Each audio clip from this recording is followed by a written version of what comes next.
They're eating the dogs, the people that came in. They're eating the cats. They're eating the pets. Co byl zase měsíc?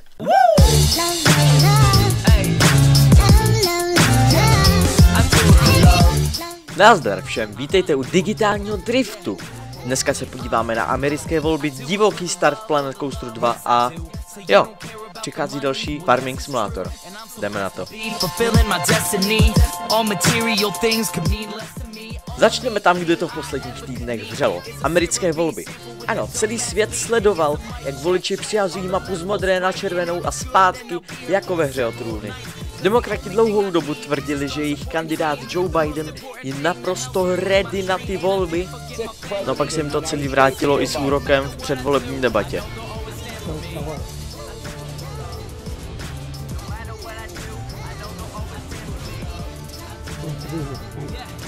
Everything we have to do with look, if we finally beat Medicare. Po této debatě Biden odstoupil a bez obvyklých primárek nastoupila Kamala Harris. Ani ta ovšem nedokázala Trumpa převálcovat a vyhrál z 51% hlasů. Další naší zastávkou je Planet Coaster 2, nová hra, která slibuje stavění zábavního parku snů. Ale pozor, uživatelé mají jasno, není to jen pro děti.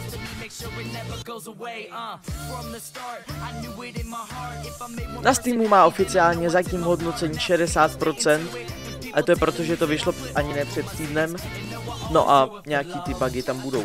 Hned 7 hodin po nahrání, po vydání mimochodem vyšel první hotfix. Ta hra je zábavná, dynamická a občas strašně chaotická, přesně tak, jak to my, hráči, máme rádi. Po dlouhé době můžu říct, že hra 2 je lepší než 1. I když Kingdom Come Deliverance taky nevypadá špatně. No a pokud někdo nemá rád ani vodu, ani stavění parku, je tu pro vás hra Farming Simulator 2025.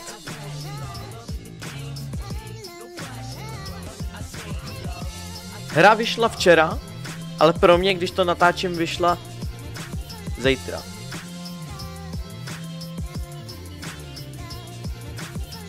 Tentokrát si můžete pořídit farmu, jakou by vám záviděl každý zemědělec.